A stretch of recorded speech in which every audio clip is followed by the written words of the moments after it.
Food is one of the basic needs in order to survive.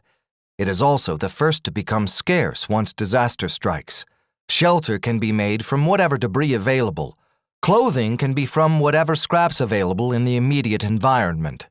One can even wear the same clothes for an indefinite period. But not food.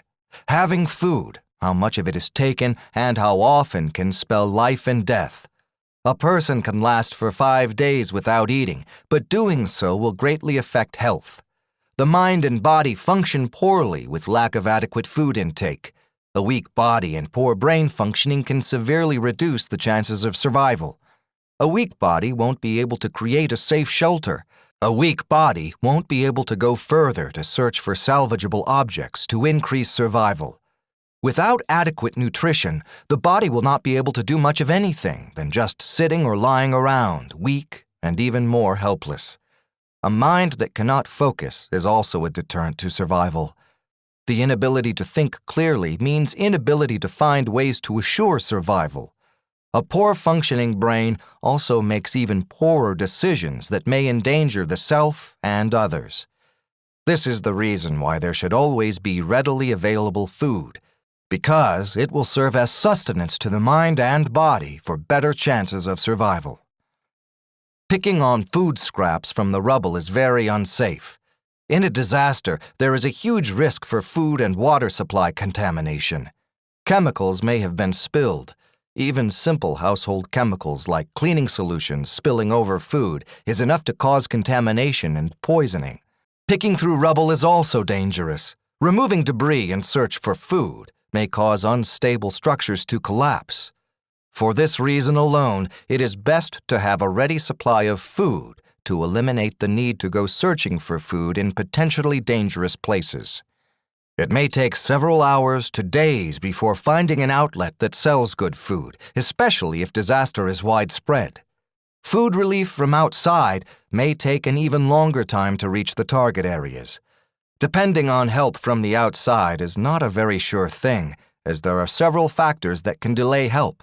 Roads may have been blocked or severely damaged, which can restrict and severely slow down the arrival of help from the outside. Bridges may have collapsed, which might require rescuers to take a longer, circuitous route.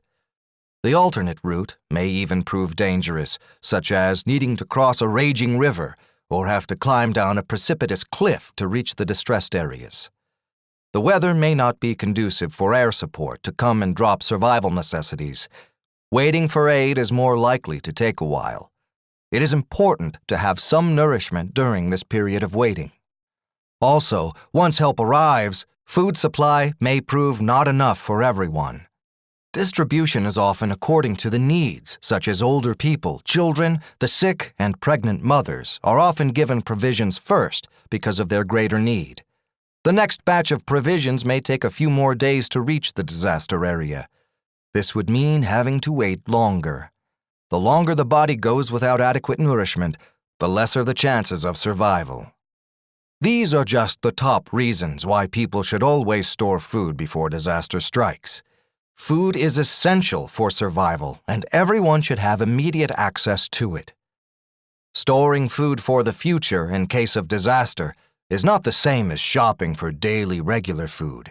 It requires smart thinking to get the best deals with the best and most complete items, and for food that would last for a longer period than most other regular food.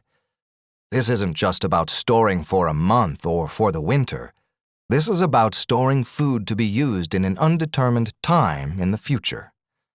That is why prepping food takes a little bit more effort and understanding to make this work in the future. Imagine hoarding cans of food only to find out it won't be enough sustenance when disaster comes. Not only that, imagine having to find out that the food is no longer fit to eat when the need comes.